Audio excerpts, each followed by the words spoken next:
പ്രിയപ്പെട്ട സഹാക്കളെ, ലോക്സഭാ തെരഞ്ഞെടുപ്പ് ആസന്നമായിരിക്കുകയാണല്ലോ. എന്ന് തെരഞ്ഞെടുപ്പ് നടക്കുമെന്ന പ്രഖ്യാപനത്തിനു വേണ്ടി BJP ഇതര രാഷ്ട്രീയ പാർട്ടികളെല്ലാം ശ്രദ്ധിച്ചിരിക്കുകയാണ്. BJPക്ക് അതിൻ്റെ കാര്യമില്ല. നരേന്ദ്രമോദിയാണ് പ്രഖ്യാപിക്കുന്നത്. ഇലക്ഷൻ കമ്മീഷൻ വെറും ചട്ടുകമാണല്ലോ. മറ്റ് രാഷ്ട്രീയ പാർട്ടികളെല്ലാം എന്തായാലും 20-ാം തീയതിക്ക് മുമ്പ് ആ പ്രഖ്യാപനം ഉണ്ടാകും എന്ന ധാരണയിൽ പാർട്ടികളും മുന്നണികളും അത്തരത്തിലുള്ള രാഷ്ട്രീയ ചർച്ച കേരളത്തിലടക്കം സമാരംഭിച്ചിരിക്കുകയാണ്. ഈ തെരഞ്ഞെടുപ്പ് പോരാട്ടത്തിൽ ഇന്ത്യൻ രാഷ്ട്രീയത്തിൽ നരേന്ദ്രമോദി അനുവർത്തിച്ചു കൊണ്ടിരിക്കുന്ന നയങ്ങൾ ജനങ്ങളെ പരിചയപ്പെടുത്തുക, ജനങ്ങളുടെ ഓർമ്മയിൽ കൊണ്ടുവരിക എന്ന ലക്ഷ്യമാണ് ഈ പ്രഭാഷണത്തിലൂടെ ഞങ്ങൾ ഉദ്ദേശിക്കുന്നത്. ഏതൊരു ദേശരാഷ്ട്രത്തെയും നമ്മൾ വിലയിരുത്തുന്നത് പ്രധാനമായും 3 ഘടകങ്ങളുടെ അടിസ്ഥാനത്തിലാണ്. അതിൽ പ്രധാനപ്പെട്ടൊരു ഘടകം അതാത് രാജ്യത്തിൻ്റെ വിദേശ നയം തന്നെയാണ്. മറ്റൊന്ന് രാഷ്ട്രീയ നയവും സാമ്പത്തിക നയവുമാണ്. ഇവിടെയും ഇന്ത്യ എന്ന് പറയുന്ന നമ്മുടെ രാജ്യത്തിൻ്റെ നയങ്ങളെ സംബന്ധിച്ച് വിദേശം, രാഷ്ട്രീയം, സാമ്പത്തികം എന്നീ തലങ്ങളിൽ നിന്ന് വിലയിരുത്താൻ വേണ്ടിയുള്ള അതിനുവേണ്ടിയുള്ള സന്നാഹങ്ങൾ ഒരുക്കുക എന്ന് പറയുന്ന ഒരു പരിശ്രമമാണ് ഇതിലൂടെ ഞാൻ നടത്താൻ പോകുന്നത്. 3 ദിവസമായി 3 തലങ്ങളെ സംബന്ധിച്ച് പ്രതിപാദിക്കാം എന്നാണ് കരുതുന്നത്. ഇന്ത്യയുടെ വിദേശ നയം എന്നത് 1951-52 മുതൽ പേരുകേട്ട വിദേശ നയമാണ്. 1951-52 മുതൽ എന്ന് പറയുമ്പോൾ ഞാൻ സൂചിപ്പിച്ചത് 1ാമത്തെ പാർലമെൻറ്റ് തിരഞ്ഞെടുപ്പ് കഴിഞ്ഞ് പണ്ഡിറ്റ് ജവഹർലാൽ നെഹ്റു ഈ രാജ്യത്തിൻ്റെ പ്രധാനമന്ത്രിയായി വന്നതിനെ തുടർന്നുള്ള വിദേശ നയം. ആ വിദേശ നയം എന്ന് പറഞ്ഞാൽ പുകൾപ്പെട്ടതാണ്. ലോകത്തിലെ മറ്റ് രാഷ്ട്രങ്ങളെല്ലാം അംഗീകരിച്ചതാണ്. നിഷ്പക്ഷമതികൾ ഏറെ സ്നേഹത്തോടെയും ബഹുമാനത്തോടെയും നോക്കിക്കണ്ടതാണ്. അങ്ങനെ ഒരു രാഷ്ട്രീയ സാഹചര്യം എങ്ങനെയാണ് ഇന്ത്യയിൽ ഉരുത്തിരിഞ്ഞു വന്നത് എന്നത് പഴയകാല ചരിത്രത്തിലേക്ക് ഒരു എത്തിനോട്ടം നടത്തിക്കൊണ്ട് മാത്രമേ നമുക്ക് ഓർമ്മിപ്പിക്കുവാൻ കഴിയൂ. നമുക്കറിയും 1917 വരെ ലോകത്തിൻ്റെ ഭരണം മുഴുവൻ രാജാക്കന്മാരുടെയും ചക്രവർത്തിമാരുടെയും കൈകളിലായിരുന്നു. അതിനൊരു മാറ്റം വരുന്നത് 1917 റഷ്യയിൽ കമ്മ്യൂണിസ്റ്റ് പാർട്ടി അധികാരത്തിൽ വരുന്നതോടുകൂടിയാണ്. പക്ഷെ അന്ന് ലോകത്തിലെ വലതുപക്ഷ ഭരണാധികാരികൾ കരുതിയിരുന്നത് റഷ്യയിലെ കമ്മ്യൂണിസ്റ്റ് പാർട്ടിയുടെ ഭരണം അധികകാലം നിലനിൽക്കില്ല എന്നതാണ്. എന്താണെന്ന് വെച്ചാൽ അവരുടെ അനുഭവം അങ്ങനെയായിരുന്നു. 1871 അധികാരത്തിൽ വന്ന പാരീസിലെ തൊഴിലാളി വർഗ പാർട്ടി 72ാമത്തെ ദിവസം നിലംപൊത്തിയല്ലോ. അതുപോലെ റഷ്യയിലെ കമ്മ്യൂണിസ്റ്റ് പാർട്ടിയുടെ ഭരണം, ഞാൻ പലപ്പോഴും ഈ വേദിയിൽ പറഞ്ഞിട്ടുള്ളതുപോലെ നമ്മുടെ ഭാഷയിൽ പറഞ്ഞാൽ 90 കഴിയുന്നതിന് മുമ്പ് നിലംപൊത്തുമെന്നാണ് വലതുപക്ഷ രാഷ്ട്രത്തലവന്മാർ കരുതിയിരുന്നത്. പക്ഷേ 17 എന്നത് 27ആയി, പിന്നെ അത് 37ആയി.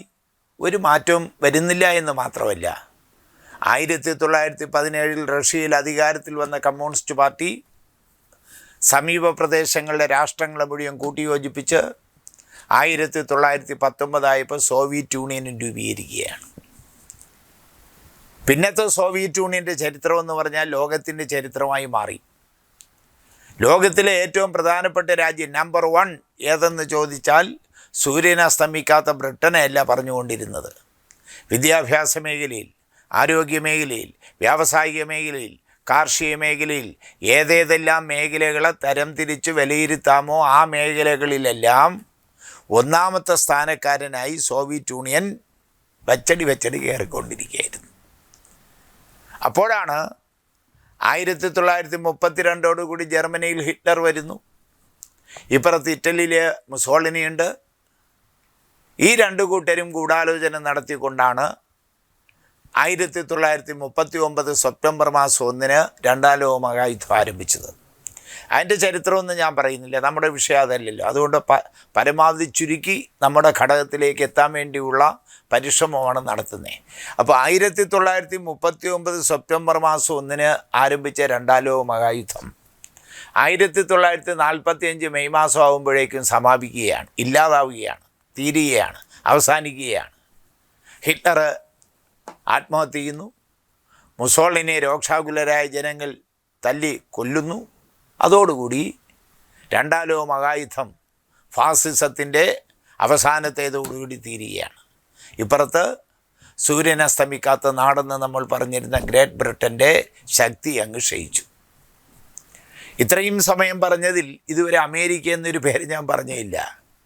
അപ്പോൾ ആ കാലഘട്ടത്തിൽ അമേരിക്ക എന്ന് പറയുന്ന രാഷ്ട്രമില്ല. ഇല്ല എന്നതുകൊണ്ട് ഞാൻ ഉദ്ദേശിച്ചത് ശക്തിയുള്ള രാജ്യമൊന്നുമല്ല. സെക്കൻഡ് വേൾഡ് വാറിൽ സോവിയറ്റ് യൂണിയൻ്റെ പക്ഷത്ത് അമേരിക്ക നിൽക്കുകയായിരുന്നു. പക്ഷേ 1944 ആൽബർട്ട് ഐൻസ്റ്റീൻ ഈ സമയം MC² എന്ന സൂത്രവാക്യം കണ്ടുപിടിക്കുകയാണല്ലോ, ഫോർമുല. ആ ഫോർമുല ഉപയോഗിച്ചിട്ടാണ് റോബർട്ട് ഓപ്പൺഹൈമർ, ഇപ്പോൾ സിനിമ വന്നു, എത്രയോ അവാർഡ് കിട്ടി ഓപ്പൺഹൈമർ എന്ന് പറയുന്ന സിനിമയ്ക്ക്. ആ റോബർട്ട് ഓപ്പൺഹൈമർ ആറ്റം ബോംബ് നിർമ്മിക്കുന്നു. സെക്കൻഡ് വേൾഡ് വാർ സമാപിക്കുന്നു.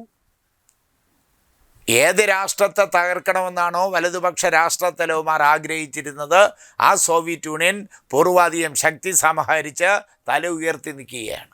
എന്ന് മാത്രമല്ല, 1917 മുതൽ ലോക രാഷ്ട്രീയ രംഗത്ത് സോഷ്യലിസം കൈകാര്യം ചെയ്യുന്നൊരു പാർട്ടി, ഒരു രാഷ്ട്രം സോവിയറ്റ് യൂണിയൻ മാത്രമായിരുന്നെങ്കിൽ സെക്കൻഡ് വേൾഡ് വാർ കഴിയുന്നതോടുകൂടി 1 ഡസനോളം വരുന്ന രാഷ്ട്രങ്ങൾ സോവിയറ്റ് യൂണിയൻ്റെ പക്ഷത്തേക്ക് എത്തിക്കഴിഞ്ഞു.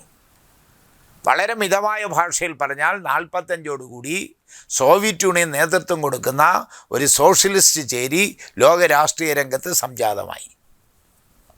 ഇപ്പോഴത്തെ അവസ്ഥ എന്താ? വലതുപക്ഷ രാഷ്ട്രക്കാരൻ എന്ന് പറഞ്ഞിരുന്ന ബ്രിട്ടൻ്റെ പല്ലങ്ങ് കുഴിഞ്ഞല്ലോ. ജർമ്മനി പോയില്ലേ, ഇറ്റലി പോയില്ലേ, വലതുപക്ഷ രാഷ്ട്രങ്ങളില്ലാതായി. അവിടെയാണ് അമേരിക്ക രംഗത്ത് വരുന്നത്. ഈ രണ്ടാം ലോക മഹായുദ്ധം 45 മെയ് മാസം തീരുന്നതിന് തൊട്ട് മുമ്പാണ് ട്രൂമാൻ എന്ന് പറയുന്ന ആൾ അമേരിക്കയുടെ പ്രസിഡൻ്റായി വരുന്നത്. അതേ ആലോചിച്ചു, എങ്ങനെയാണ് ലോക രാഷ്ട്രീയ രംഗത്ത് അമേരിക്കയ്ക്ക് പിടിച്ചു നിൽക്കാൻ കഴിയുന്നത്? അങ്ങനെയാണ് ഓപ്പൺഹൈമർ ഉണ്ടാക്കി വെച്ചിരുന്ന ആറ്റം ബോംബ് പോയി കരസ്ഥമാക്കുകയും 1945 ഓഗസ്റ്റ് മാസം 6-ാം തീയതി ഹിരോഷിമയിലും ഓഗസ്റ്റ് മാസം 9-ാം തീയതി നാഗസാക്കിയിലും ബോംബ് വർഷിച്ച്. എന്തിനാ ബോംബിട്ടെ? രണ്ടാം ലോക മഹായുദ്ധം തീർന്നില്ലേ? ഐക്യരാഷ്ട്രസഭ ഉണ്ടാക്കാൻ തീരുമാനിച്ചില്ലേ? ഇനിയൊരു യുദ്ധം വേണ്ടേ വേണ്ട എന്നുള്ള മുദ്രാവാക്യം ലോക രാഷ്ട്രീയ രംഗത്ത് ഉയർന്നു വന്നില്ലേ? എന്നിട്ടും ട്രൂമാൻ നാഗസാക്കിയിലും ഹിരോഷിമയിലും ബോംബിട്ടത് ലോകത്തിലെ രാഷ്ട്രങ്ങളെ ഒരു കാര്യം ബോധ്യപ്പെടുത്താൻ വേണ്ടിയാണ്. എന്തായിരുന്നു അത്? ലോക രാഷ്ട്രീയ രംഗത്ത് സോവിയറ്റ് യൂണിയൻ നയിക്കുന്ന ചേരിയല്ല ശക്തം, സോവിയറ്റ് യൂണിയൻ അല്ല കരുത്തൻ, മറിച്ച് ലോക രാഷ്ട്രീയ രംഗത്ത് അമേരിക്ക എന്ന് പറയുന്ന രാഷ്ട്രമാണ് കരുത്തൻ എന്ന് ലോകത്തിലെ മറ്റ് രാഷ്ട്രങ്ങളെ ബോധ്യപ്പെടുത്താൻ വേണ്ടിയാണ് 1945 ഓഗസ്റ്റ് മാസം 6-ാം തീയതി ഹിരോഷിമയിലും ഓഗസ്റ്റ് മാസം 9-ാം തീയതി നാഗസാക്കിയിലും ബോംബിട്ടത്. ചുരുക്കി പറഞ്ഞാൽ 1945 ആയപ്പോൾ ലോകം 2 ചേരിയായി. ഒന്ന് അമേരിക്ക നയിക്കുന്ന മുതലാളിത്ത ചേരിയും മറ്റൊന്ന് സോവിയറ്റ് യൂണിയൻ നയിക്കുന്ന സോഷ്യലിസ്റ്റ് ചേരിയും. ഈ പശ്ചാത്തലം ലോക രാഷ്ട്രീയ രംഗത്ത് ദൃശ്യമായിരിക്കുകയാണ്. ആ പശ്ചാത്തലം നിലനിൽക്കുമ്പോഴാണ് 51-52 ഇന്ത്യയുടെ ദേശരാഷ്ട്രത്തിലേക്ക് അധികാരത്തിൻ്റെ ശക്തിയായി പണ്ഡിറ്റ് ജവഹർലാൽ നെഹ്റു ഉയർന്നു വരുന്നു. അത് ഇന്ത്യയിലെ ആദ്യത്തെ പ്രധാനമന്ത്രിയാവുന്നു. പ്രതിപക്ഷമാര അംഗബലമൊന്നുമില്ല, എങ്കിലും പ്രതിപക്ഷ പാർട്ടി എന്ന നിലയ്ക്ക് ഇന്ത്യയിലെ കമ്മ്യൂണിസ്റ്റ് പാർട്ടി ഉയർന്നു വരികയാണ്. കമ്മ്യൂണിസ്റ്റ് പാർട്ടിയുടെ നേതാവ് AK ഗോപാലൻ ആ പ്രതിപക്ഷ ഗ്രൂപ്പിൻ്റെ നേതാവായി. പണ്ഡിറ്റ് ജവഹർലാൽ നെഹ്റു നയിക്കുന്ന 1-ാമത്തെ പാർലമെൻറ്റ്, ആ 1-ാമത്തെ പാർലമെൻറ്റ് സമ്മേളനത്തിൽ പങ്കെടുത്തുകൊണ്ട് കമ്മ്യൂണിസ്റ്റ് ഗ്രൂപ്പിൻ്റെ നേതാവായിരുന്ന AK ഗോപാലൻ നടത്തിയ പ്രസംഗമുണ്ട്. ആ പ്രസംഗം ഐതിഹാസികമായിരുന്നു. 945 ഏപ്രിൽ മാസം മുതൽ 1947 ഓഗസ്റ്റിൽ സ്വാതന്ത്ര്യം കിട്ടിയല്ലോ. ആ സ്വാതന്ത്ര്യ ദിനം മുതൽ 1952 മാർച്ച് വരെയുള്ള ഇന്ത്യയുടെ ചരിത്രം 5 വർഷമില്ലേ? 47, 48, 49, 50, 51, 52 5 വർഷത്തെ ഇന്ത്യയുടെ പുരോഗതിയുടെ ചരിത്രമാണ് AK ഗോപാലൻ പാർലമെൻറ്റിൻ്റെ അകത്ത് വരച്ച് കാട്ടിയത്. അതെല്ലാം വരച്ച് കാട്ടിയിട്ട് അവസാനം AK ഗോപാലൻ പറഞ്ഞു, ഞങ്ങൾ വേറൊന്നും ഇപ്പോൾ പറയുന്നില്ല, അധികാരത്തിൽ വന്നേ ഉള്ളൂ, പുത്തനച്ചിയല്ലേ, അതുകൊണ്ടോ ഇന്ത്യയുടെ ഭൗതികമായ സാഹചര്യം ഉപയോഗിക്കണം. ഇവിടെ ഇരുമ്പുണ്ട്, ഉരുക്കുണ്ട്, ഇൽമനൈറ്റ്, മോണസൈറ്റ്, റൂട്ടേൽ ഇവയെല്ലാം ഉണ്ടല്ലോ. ഇതെല്ലാം ഉപയോഗപ്പെടുത്തിക്കൊണ്ട് ഇന്ത്യയിലെ തൊഴിലില്ലായ്മയ്ക്ക് പരിഹാരം കാണാൻ വ്യവസായം ആരംഭിക്കണമെന്നാണ് AK ഗോപാലൻ പണ്ഡിറ്റ് ജവഹർലാൽ നെഹ്റു എന്ന് പറയുന്ന പ്രധാനമന്ത്രിയോട് ആവശ്യപ്പെട്ടത്. അക്കാര്യത്തിൽ നെഹ്റു എന്തുമാത്രം ഉദാരനായിരുന്നു, ഉദാര മനസ്സുള്ള ആളായിരുന്നു. AK ഗോപാലൻ്റെ പ്രസംഗത്തെ മുൻനിർത്തിക്കൊണ്ട് നെഹ്റു അന്ന് രാത്രി എന്നെ ക്യാബിനറ്റ് വിളിക്കുകയാണ്. AK ഗോപാലൻ്റെ അഭിപ്രായങ്ങളെല്ലാം 100% ശരിയെന്ന് പ്രഖ്യാപിക്കുകയാണ്. AK ഗോപാലൻ പറഞ്ഞതനുസരിച്ച് ഈ രാജ്യത്തിലെ തൊഴിലില്ലായ്മയ്ക്ക് പരിഹാരം കാണാൻ വ്യവസായങ്ങൾ ആരംഭിക്കണം. അതിന് ഇന്ത്യയുടെ കയ്യിൽ അതിനു വേണ്ടിയുള്ള സന്നാഹങ്ങളില്ല. ആൾ വേണം, അർത്ഥം വേണം, ടെക്നോളജി വേണം. അവസാനം നെഹ്റുവിൻ്റെ ക്യാബിനറ്റ് തീരുമാനിച്ചെന്താ? നെഹ്റുവിൻ്റെ ക്യാബിനറ്റ് തീരുമാനിച്ചത് വിദേശ സഹായം തേടണം. അങ്ങനെ നെഹ്റുവും കൂട്ടരും നേരെ പോയത് അമേരിക്കയിലല്ലേ. ഞാൻ നേരത്തെ പറഞ്ഞ ട്രൂമാൻ അമേരിക്കൻ പ്രസിഡൻറ്റ് നെഹ്റുവിനെയും കൂട്ടാളികളെയും സ്വീകരിക്കുന്നു, അത്താഴ വിരുന്നൊരുക്കുന്നു, ചർച്ചയിലേക്ക് കിടക്കുന്നു. ചർച്ചയിലേക്ക് നടക്കുമ്പോൾ നെഹ്റു പറഞ്ഞു, ഞങ്ങൾക്ക് വ്യവസായങ്ങൾ ആരംഭിക്കണം, ഞങ്ങളിൽ ഇരുമ്പ്, ഉരുക്കും, ഇൽമനൈറ്റും മോണസൈറ്റും ഒക്കെ ഉണ്ട്, അതിന് നിങ്ങൾ സഹായിക്കണം. എല്ലാം കേട്ട് കഴിഞ്ഞ് അമേരിക്കൻ പ്രസിഡൻറ്റ് ട്രൂമാൻ ചോദിച്ചത്, നിങ്ങൾക്കെന്തിന് വ്യവസായം എന്നാണ്. എന്തിനാ നിങ്ങൾക്ക് വ്യവസായം? നിങ്ങളുണ്ടെന്ന് പറയുന്ന സാധനങ്ങളെല്ലാം ഞങ്ങൾക്ക് തരിക, എന്നിട്ട് തിരിച്ച് നിങ്ങൾക്ക് വേണ്ടുന്നത് ഞങ്ങൾ നൽകിക്കൊള്ളാം എന്നാണ് അമേരിക്കൻ പ്രസിഡൻറ്റ് ട്രൂമാൻ പറഞ്ഞത്. ചുരുക്കി പറഞ്ഞാൽ അമേരിക്ക സഹായിക്കാൻ തയ്യാറായില്ല, ഉപാധികളോടെ സഹായിക്കാമെന്നാണ്. പിന്നെ നെഹ്റുവും കൂട്ടരും ചെയ്ത എന്താ? അമേരിക്കയോടൊപ്പം നിൽക്കുന്ന വികസിത മുതലാളിത്ത രാഷ്ട്രങ്ങളിലേക്കാണ് നെഹ്റുവും പരിവാരങ്ങളും കയറിയിറങ്ങിയത്. ഒറ്റ രാജ്യവും ഉപാധിരഹിതമായി ഇന്ത്യയെ സഹായിക്കാൻ, നെഹ്റുവിനെ സഹായിക്കാൻ കൂട്ടാക്കിയില്ല. എന്നാൽ അപ്പോൾ ആ കാലഘട്ടത്തിൽ ലോകത്തിൻ്റെ അവസ്ഥ എന്താ? 51-52 ലോക രാഷ്ട്രീയ രംഗത്ത് സോവിയറ്റ് യൂണിയൻ എന്ന് പറയുന്ന രാഷ്ട്രം ഏതെല്ലാം രാജ്യങ്ങൾ സഹായം തേടിക്കൊണ്ട് അവരുടെ അടുത്ത് പോയിട്ടുണ്ടോ അതിനെല്ലാം സഹായിക്കല്ലേ. 49 വിജയം കൈവരിച്ച ചൈനീസ് വിപ്ലവത്തെ സോവിയറ്റ് യൂണിയൻ സഹായിച്ചില്ലേ, കൊറിയയെ സഹായിച്ചില്ലേ, വിയറ്റ്നാമിനെ സഹായിച്ചില്ലേ. പക്ഷേ നെഹ്റുവിനും ഇന്ത്യയിലെ ഗവൺമെൻറ്റിനും അങ്ങോട്ട് പോകാൻ മനസ്സില്ല. എന്താ മനസ്സില്ലാത്തേ? സോവിയറ്റ് യൂണിയൻ ഭരിക്കുന്നത് കമ്മ്യൂണിസ്റ്റ് പാർട്ടിയല്ലേ. കോൺഗ്രസ് പാർട്ടിയുടെ വർഗ സമീപനവും കമ്മ്യൂണിസ്റ്റ് പാർട്ടിയുടെ വർഗ സമീപനവും ഘടകവിരുദ്ധമാണ്. അതുകൊണ്ട് സോവിയറ്റ് യൂണിയൻ്റെ സഹായം തേടേണ്ടതില്ലായിരുന്നു എന്നാണ് നെഹ്റു ആദ്യം ആലോചിച്ചത്. പക്ഷേ നെഹ്റുവും കൂട്ടരും സഹായിക്കുമെന്ന് കരുതിയിരുന്ന രാഷ്ട്രങ്ങളൊന്നും സഹായിച്ചില്ല. അവസാനം മനസ്സോടെയാണ് 8ാമത്തെ രാഷ്ട്രമെന്ന നിലയ്ക്ക് നെഹ്റുവും കൂട്ടാളികളും സോവിയറ്റ് യൂണിയനിൽ പോയത്. 2 കൈ നീട്ടി അവർ സ്വീകരിച്ചില്ലേ.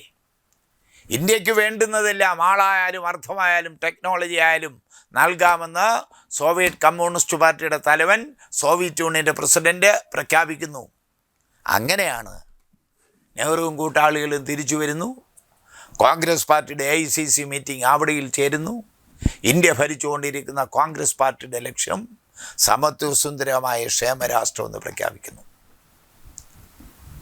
അപ്പോൾ നെഹ്റു വെട്ടിലായി. ഒരു വശത്ത് സോവിയറ്റ് യൂണിയൻ നയിക്കുന്ന സോഷ്യലിസ്റ്റ് ചേരിയുണ്ട്, സോഷ്യലിസ്റ്റ് എക്കോണമിയുണ്ട്. മറുവശത്ത് അമേരിക്ക നയിക്കുന്ന മുതലാളിത്ത ചേരിയുണ്ട്, ക്യാപിറ്റലിസ്റ്റ് എക്കോണമിയുമുണ്ട്. ഇതിലെവിടെ നിൽക്കും ഇന്ത്യ? ഞാൻ ചരിത്രം ഒന്ന് മനസ്സിലാക്കാൻ വേണ്ടി പരത്തി പറഞ്ഞത് തന്നെ. ഇതിലെവിടെയാണ് ഇന്ത്യയുടെ സ്ഥാനം? ബുദ്ധിയുള്ള നെഹ്റു അവിടെയാണ് ചിന്തിച്ചത്. നെഹ്റു നോക്കി. സഹായിക്കുമെന്ന് കരുതിയിരുന്ന മുതലാളിത്ത രാഷ്ട്രം, അമേരിക്ക അടക്കമുള്ള മുതലാളിത്ത രാഷ്ട്രങ്ങൾ ഇന്ത്യയെ സഹായിച്ചില്ല. അങ്ങനെ സഹായം കിട്ടാത്ത തരത്തിൽ ആ മുതലാളിത്ത പക്ഷത്തോട് ഇന്ത്യ കൂറ് പ്രഖ്യാപിച്ചാൽ ലോകരാഷ്ട്രവും ഇന്ത്യയിലെ ജനങ്ങളും നെഹ്റുവിനെ ചോദ്യം ചെയ്യില്ലേ? നിങ്ങൾ എന്തിനാണ് അവിടെ കയറിപ്പോയത് എന്ന് ചോദിക്കില്ലേ? എന്നാൽ പിന്നെ അങ്ങോട്ട് പോണ്ട. എന്നാൽ സഹായം തേടേണ്ടതില്ല എന്ന് കരുതിയിരുന്ന സോവിയറ്റ് യൂണിയൻ ഇന്ത്യയെ സഹായിച്ചു. അപ്പോൾ സോവിയറ്റ് പക്ഷത്തേക്ക് നിന്നാലോ? സോവിയറ്റ് പക്ഷത്ത് സോഷ്യലിസ്റ്റ് ചേരിയിൽ നിന്നാൽ നെഹ്റുവിൻ്റെ വർഗ താല്പര്യം വച്ചു പുലർത്തുന്ന മറ്റ് രാഷ്ട്രങ്ങൾ ചോദിക്കില്ലേ, നിങ്ങൾ അവരോട് പോയോ? എന്നാൽ പിന്നെ അവിടെയും പോകാൻ പറ്റില്ല. അവിടെയാണ് ബുദ്ധിയുള്ള നെഹ്റു പറഞ്ഞു, ഞങ്ങൾ ചേരിചേരാ രാഷ്ട്രങ്ങളുടെ ഒരു സമുച്ചയം കൂട്ടം ഉണ്ടാക്കുകയാണ്. ഞങ്ങളുടെ നയമെന്ന് പറഞ്ഞാൽ ചേരിചേരാ നയമാണ്. ഞങ്ങളുടെ എക്കോണമി എന്ന് പറഞ്ഞാൽ ക്യാപിറ്റലിസ്റ്റും അല്ല സോഷ്യലിസ്റ്റും അല്ല. ഞങ്ങളുടെ എക്കോണമി എന്ന് പറഞ്ഞാൽ മിക്സഡ് എക്കോണമിയാണ് എന്ന് പ്രഖ്യാപിച്ചുകൊണ്ട് ചേരിചേരാ നയവും മിക്സഡ് എക്കോണമിയും പ്രഖ്യാപിച്ചുകൊണ്ട് നെഹ്റു നിൽക്കുകയല്ലേ? ഇതല്ലേ നമ്മുടെ വിദേശ നയം? ഈ വിദേശ നയത്തെ ലോകത്തിലെ രാഷ്ട്രങ്ങളെല്ലാം അംഗീകരിച്ചു വന്നതല്ലേ? ഇതാണ് നെഹ്റുവിൻ്റെ നയമെങ്കിലും പലപ്പോഴും നെഹ്റുവിൻ്റെ പക്ഷം തുടർന്നു വന്ന കോൺഗ്രസ് പാർട്ടിയുടെ ഭരണം പലപ്പോഴും സോവിയറ്റ് പക്ഷത്തിന് അനുകൂലമായി നിലകൊള്ളുകയായിരുന്നു. ദ്വിമുഖമാണ്.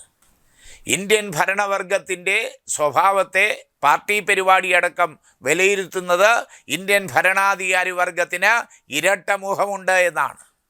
ആ ഇരട്ടമുഖം ഏതേത് കാര്യമെടുത്ത് നോക്കിയാലും നമുക്ക് ദൃശ്യമാണ്. അത്തരം ഒരു പ്രതിപാദനത്തിലേക്ക് ഞാൻ പോകുന്നില്ല. അപ്പോൾ പലപ്പോഴും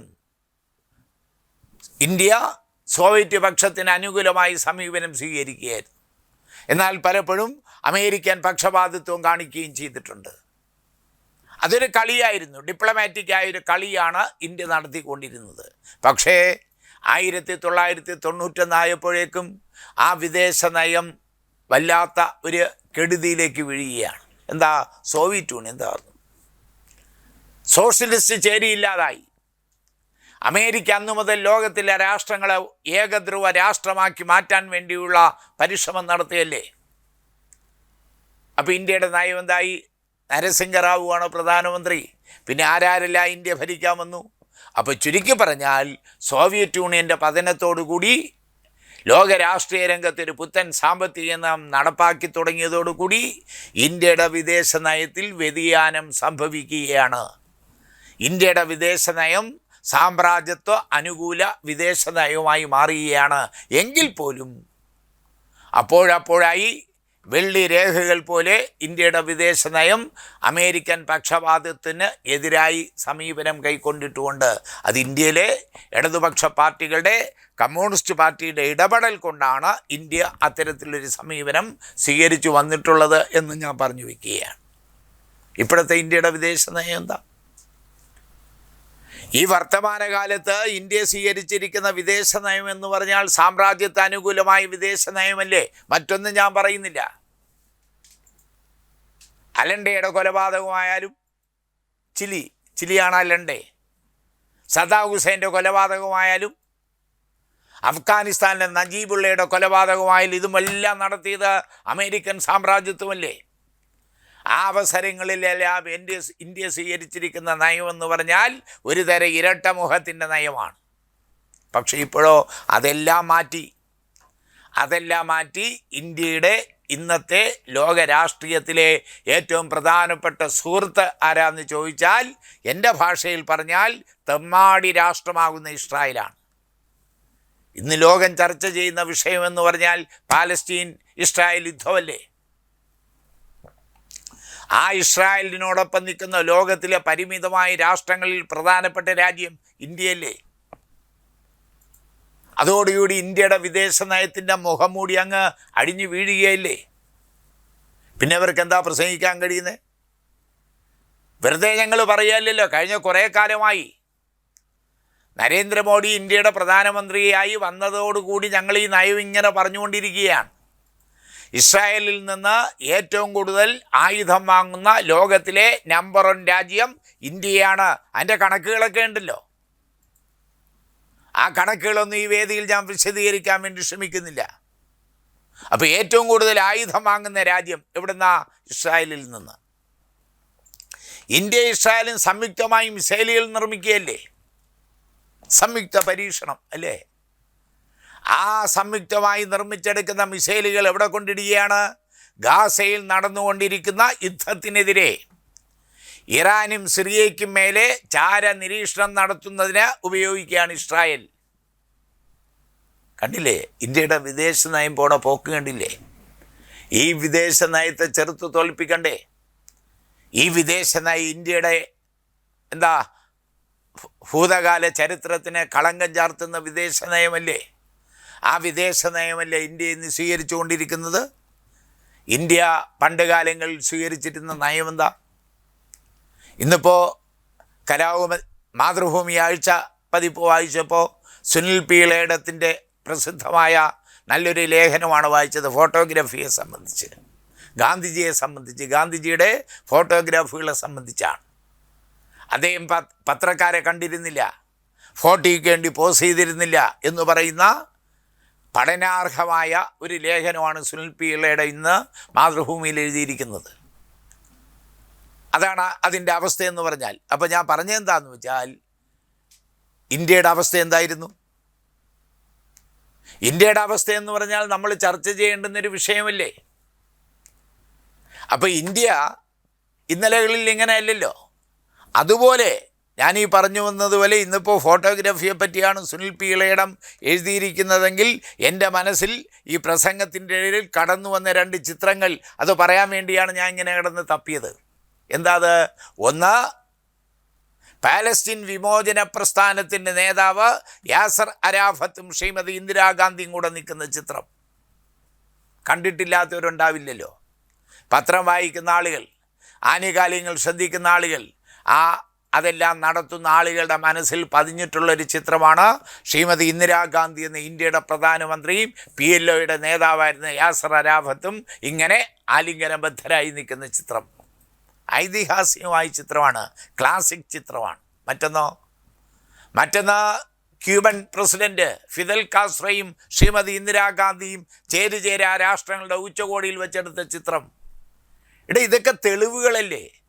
ഒരു രാഷ്ട്രത്തിൻ്റെ വിദേശ നയം എന്തായിരുന്നു എന്ന് ലോകത്തോട് വിളിച്ചോതുന്ന ക്ലാസിക് ചിത്രങ്ങളാണ് ഞാനിവിടെ 2 സൂചിപ്പിച്ചത്. ഗാന്ധിജിയുടെ ഉപ്പ് സത്യാഗ്രഹത്തിന് മണ്ണ് വാരുന്ന ചിത്രം ഇന്ന് സുനിൽ പി ഇളയിടത്തിൻ്റെ ലേഖനത്തിൽ കിടക്കുകയാണ്. ഗാന്ധിജി ചർക്കയിൽ നൂല് നൂക്കുന്ന ചിത്രം കൊടുത്തിരിക്കുകയാണ്. അതുപോലെ നമ്മൾ എന്നുവന്ന് ഓർക്കുന്ന ഇന്ത്യയുടെ വിദേശ നയത്തെ സംബന്ധിച്ച് തെല്ലെങ്കിലും ഓർമ്മപ്പെടുത്താൻ ആഗ്രഹിക്കുന്ന ആളുകളുടെ എല്ലാം മനസ്സിൽ ചേക്കേറിയിട്ടുള്ള 2 ചിത്രമാണ് ശ്രീമതി ഇന്ദിരാഗാന്ധിയും യാസർ അരാഫത്തും കൂടെ നിൽക്കുന്ന ചിത്രവും ശ്രീമതി ഗാന്ധിയും ഫിദൽ കാസ്ട്രോയും ചേർന്ന് നിൽക്കുന്ന ചിത്രവും. അപ്പം ഞാനത് പറഞ്ഞത് ഇന്ത്യയുടെ വിദേശ നയം അതായിരുന്നു, ചേരിചേരാ നയമായിരുന്നു. ആ ചേരിചേരാ നയത്തിൽ വെള്ളം ചേർത്തുകൊണ്ടാണ് ഇന്നിപ്പോൾ ആ നയത്തെ ഇല്ലാതാക്കിക്കൊണ്ടാണ് ഇന്ത്യയുടെ പ്രധാനമന്ത്രിയായിരിക്കുന്ന ശ്രീമാൻ നരേന്ദ്രമോദി തെമ്മാടി രാഷ്ട്രമെന്ന് ഞാൻ ഒരിക്കൽ കൂടെ ആ പദം തന്നെ ഉപയോഗിക്കുകയാണ്, ഇസ്രായേലുമായി കൈകോർത്ത് മുന്നോട്ട് പോകാൻ വേണ്ടിയുള്ള പരിശ്രമം നടക്കുന്നത്. ഇതൊന്നും ഇന്നലെയും തുടങ്ങിയതല്ല. ഈ നയം വ്യതിയാനം കൊണ്ടുവന്നത് BJP മാത്രമാണെന്നുള്ള അഭിപ്രായം ഞങ്ങൾക്കില്ല. ഈ നയത്തിൻ്റെ ഉത്തരവാദിത്വം കോൺഗ്രസ് പാർട്ടിക്ക് ഉണ്ട് എന്നതല്ലേ വസ്തുത. അതുകൂടെ പറഞ്ഞ് ഈ പ്രഭാഷണം അവസാനിപ്പിക്കാമെന്ന് ഞാൻ കരുതുകയാണ്. ഒന്നാമത് UPA ഗവൺമെൻറ് നമ്മളിപ്പോഴും ചർച്ച ചെയ്യല്ലേ. 2004 ഒന്നാമത്തെ UPA government doctor Manmohan Singh ഇന്ത്യയുടെ പ്രധാനമന്ത്രിയായി വന്നു. ഇടതുപക്ഷത്തുണ്ടായിരുന്ന 62ഓളം വരുന്ന MP-മാരുടെ പിൻബലത്തോടു കൂടിയാണ് മൻമോഹൻ സിംഗ് പ്രധാനമന്ത്രിയായത്. അതിൻ്റെ നേട്ടമൊന്നും ഞാൻ പറയുന്നില്ല, അത് പറയേണ്ടുന്ന സമയമല്ലല്ലോ. ആ ഗവൺമെൻറ്റിന് ഇടതുപക്ഷ പാർട്ടികൾ കൊടുത്തിരുന്ന പിന്തുണ 2008 പിൻവലിക്കുകയാണ്. എന്തിനാ പിൻവലിച്ചേ? ഇവിടെ കോൺഗ്രസ്സുകാരൻ മൈക്ക് കെട്ടിവെച്ച് വാനീളെ പ്രസംഗിച്ചില്ലേ, വഴിനീളെ പ്രസംഗിച്ചില്ലേ? അവർ പ്രസംഗിച്ചെന്താ? CPM-കാരെ എന്തിനാണ് പിന്തുണ പിൻവലിച്ചത്? വിലക്കയറ്റത്തിനെതിരെയാണോ? തൊഴിലില്ലായ്മയ്ക്കെതിരെയാണോ? മറ്റെന്തെങ്കിലും ജനങ്ങളെ ബാധിക്കുന്ന വിഷയങ്ങൾ ഉയർത്തിക്കൊണ്ടാണോ 2008 ഒന്നാമത് UPA ഗവൺമെൻറ്റിന് മാർക്സിസ്റ്റ് പാർട്ടി അടക്കമുള്ള ഇടതുപക്ഷ പാർട്ടികൾ നൽകിയിരുന്ന പിന്തുണ പിൻവലിച്ചത്? അല്ല, പിന്നെന്തിനാ? ഞങ്ങൾക്ക് രാഷ്ട്രീയ നയമുണ്ടെന്നതിൽ ഈ രാഷ്ട്രത്തിൻ്റെ വിദേശ നയം എങ്ങനെയാകണമെന്നതിനെ സംബന്ധിച്ച് ക്ലിപ്തമായ ധാരണയുള്ള പ്രസ്ഥാനമാണ് ഇടതുപക്ഷ പ്രസ്ഥാനം. ഇന്നലകളിൽ ഇന്ത്യ സ്വീകരിച്ചിരുന്ന വിദേശ നയത്തെ പാടെ സാമ്രാജ്യത്വ രാഷ്ട്രങ്ങളുടെ കാൽക്കീഴിൽ അണിയറ വയ്ക്കുന്ന പണയപ്പെടുത്തുന്ന ഒരു പരിശ്രമം വന്നപ്പോൾ ഞങ്ങൾ പിന്തുണ പിൻവലിച്ചില്ലേ? ആണവ കരാർ ആണ് ഞാൻ ഉദ്ദേശിക്കുന്നത്. ആണവ കരാർ കൊണ്ടുവന്നില്ലേ 2008? അതിൻ്റെ പേരിലല്ലേ ഞങ്ങൾ പിൻവലിച്ചത്? സ്വാതന്ത്ര്യത്തിനും ജനാധിപത്യത്തിനും ഈ രാഷ്ട്രത്തിൻ്റെ പരമാധികാരത്തിനും എതിരായൊരു സമീപനമാണെന്ന്. പക്ഷേ ആണവ കരാർ 2008 വന്നതെങ്കിലും അത്തരത്തിലുള്ളൊരു നയവ്യതിയാനം ഇന്ത്യൻ രാഷ്ട്രീയത്തിൽ 1998 മുതൽ ഉണ്ടായതാണ്. 98 ഇന്ത്യ രാജ്യത്തിൻ്റെ പ്രധാനമന്ത്രി ശ്രീമാൻ വാജ്പേയിയാണ്. വാജ്പേയി പ്രധാനമന്ത്രിയായിരിക്കുമ്പോഴാണ് പൊക്രാനിൽ അണു പരീക്ഷണം നടത്തുന്നത്. അണുവായുധ നിർമ്മാണത്തിന് വേണ്ടിയുള്ള പരീക്ഷണം പൊക്രാനിൽ നടക്കുന്നത് 1998 വാജ്പേയി പ്രധാനമന്ത്രിയായിരിക്കുമ്പോഴാണ്. അപ്പോൾ 98 അത് തുടങ്ങിയല്ലോ. പിന്നെ 2018 ആകുമ്പോഴോ ക്വാഡ്രിലാറ്ററൽ സെക്യൂരിറ്റി ഡയലോഗ് എന്ന് പറയുന്നൊരു മുന്നണി വന്നല്ലോ. ഏതൊക്കെയാ? US, ജപ്പാൻ, ഓസ്ട്രേലിയ, ഇന്ത്യ, ഈ 4 രാഷ്ട്രങ്ങൾ ചേരുന്നൊരു മുന്നണിയപ്പോൾ രൂപപ്പെട്ടു വരികയാണ്. അവർ തമ്മിൽ ചർച്ചകൾ നടത്തുകയാണ്. ആ ചർച്ചകളുടെ അടിസ്ഥാനത്തിൽ ചൈനയ്ക്കെതിരായിട്ടാണ് ഇതെല്ലാം രൂപപ്പെട്ടു വരുന്നത്. അത് വേറെ രാഷ്ട്രീയമാണ്, ഞാനത് പറയുന്നില്ല. പക്ഷേ അങ്ങനെയുള്ള ഒരു ചർച്ച വീണ്ടും വരികയാണ്. 1998 മുതൽ അത്തരത്തിലുള്ള ചർച്ചകൾ വരുന്നു. അമേരിക്ക ഇന്ത്യ ആയിട്ടുള്ള ബന്ധം രൂപപ്പെട്ടു വരികയാണ്. ആദ്യത്തെ ചർച്ച, ആദ്യത്തെ തല എങ്ങനെയായിരുന്നു? ആദ്യത്തെ തല ഇന്ത്യയുടെ വിദേശ സെക്രട്ടറിയും അമേരിക്കയുടെ വിദേശ സെക്രട്ടറിയും തമ്മിലുള്ള ചർച്ച അല്ലേ? പിന്നെയോ അതിൻ്റെ സെക്കൻഡ് ഫേസ് എന്ന് പറഞ്ഞാൽ വിദേശ മന്ത്രിമാർ തമ്മിലുള്ള ചർച്ച. തേർഡ് ഫേസ് എന്ന് പറഞ്ഞാൽ പ്രധാനമന്ത്രിയും പ്രസിഡൻറ്റും തമ്മിലുള്ള ചർച്ച. അങ്ങനെ പടിപ്പടിയായി ഇത്തരത്തിലുള്ള ചർച്ചകളിലെ ഇന്ത്യ രാജ്യത്ത് ഉയർന്നു വന്നത്. ആ ചർച്ചയെന്ന് പറഞ്ഞാൽ ഇന്ത്യയുടെ വിദേശ നയത്തെ അമേരിക്കയ്ക്ക് അനുകൂലമാക്കി മാറ്റാൻ വേണ്ടിയുള്ള ചർച്ചകളാണ് ഇവിടെ ഉയർത്തിക്കൊണ്ടുവന്നിരുന്നത്. അതിൻ്റെ എല്ലാം മറുവശം ചൈനയുമായുള്ള ബന്ധം. ചൈനയ്ക്കെതിരായി ലോക രാഷ്ട്രീയ രംഗത്ത് അമേരിക്കയ്ക്ക് അനുകൂലമായി ആളെ കൂട്ടുക എന്ന് പറയുന്ന ഒരടവ് കൂടെ അമേരിക്ക അതിൽ പ്രയോഗിച്ചു വരികയാണ്. അപ്പം അങ്ങനെ 1951-52 മുതൽ ഇന്ത്യ വിദേശ നയത്തിൻ്റെ കാര്യത്തിൽ സ്വീകരിച്ചിരുന്നത് പാടെ മാറ്റിമറിച്ചുകൊണ്ട് ഈ രാഷ്ട്രത്തെ, ഇന്ത്യ എന്ന് പറയുന്ന നമ്മുടെ രാഷ്ട്രത്തെ അമേരിക്കയുടെ കായക്കൽ പണയം വയ്ക്കുക, ഇസ്രായേൽ പോലുള്ള രാഷ്ട്രങ്ങളുമായി കൂട്ടുകെട്ടുണ്ടാക്കുക. അതിൻ്റെ ഫലമായിട്ടാണ് ഇന്നിപ്പോൾ ഇന്ത്യയിൽ ലോക രാഷ്ട്രീയ രംഗത്ത് നടന്നുകൊണ്ടിരിക്കുന്ന ഇസ്രായേൽ പാലസ്തീൻ യുദ്ധം. ആ വിഷയത്തെ സംബന്ധിച്ച് ഞങ്ങൾ ഈ വേദിയിൽ സംസാരിച്ചിരുന്നു. അതുകൊണ്ട് അതിൻ്റെ വിശദാംശങ്ങളിലേക്ക് കടക്കുന്നില്ല. പാലസ്തീൻ എന്ന് പറയുന്ന രാഷ്ട്രത്തെ ഇല്ലാതാക്കണം. പാലസ്തീനിൽ വിരുന്നുകാരായി വരികയാണ്. അവർ പിന്നെ വീട്ടുകാരായി മാറുകയാണ്. പിന്നെ ഇസ്രായേലുകാരൻ അവിടുത്തെ വേട്ടക്കാരായി മാറുകയാണ്. അതിനുവേണ്ടിയുള്ള എല്ലാ പിന്തുണയും കൊടുത്ത ഒരു പറഞ്ഞാൽ ഇന്ത്യയാണ്. അവിടെയും ചില സന്ദർഭങ്ങളിൽ ഐക്യരാഷ്ട്രസഭയുടെ വേദികളിൽ ഇന്ത്യ വ്യത്യസ്തമായ നയങ്ങൾ സ്വീകരിച്ചിരുന്നുവെന്ന് അതിൻ്റെ നാൾ വഴി നോക്കിയാൽ നമുക്ക് മനസ്സിലാക്കാൻ കഴിയുന്നതാണ്. അത്തരം വിഷയം സവിസ്തരമായി പ്രതിപാദിക്കാൻ വേണ്ടി ഞാൻ ശ്രമിക്കുന്നില്ല. അപ്പോൾ നമ്മൾ ഈ തെരഞ്ഞെടുപ്പിലേക്ക് പോകുമ്പോൾ നമ്മൾ ആദ്യമായി വിലയിരുത്തുന്നത് ഇന്ത്യയുടെ വിദേശ നയമാണ്. ആ വിദേശ നയമെന്ന് പറഞ്ഞാൽ നെഹ്റുവിൻ്റെ കാലഘട്ടം മുതൽ നമ്മൾ വളർത്തി വച്ചിരുന്ന വിദേശ നയത്തെ പാടെ ഇല്ലാതാക്കിക്കൊണ്ട് സാമ്രാജ്യത്വത്തിന് അനുകൂലമായ ഒരു വിദേശ നയം സ്വീകരിച്ചുകൊണ്ട് ഇന്ത്യ മുന്നേറുന്നൊരു കാഴ്ചയാണ് നമുക്ക് കാണാൻ കഴിയുന്നത് എന്ന് മാത്രം സൂചിപ്പിച്ചുകൊണ്ട് ഈ പരമ്പരയിലെ ആദ്യത്തെ ഭാഗം ഞാൻ അവസാനിപ്പിക്കുകയാണ്. സഹാക്കളെ അഭിവാദനം.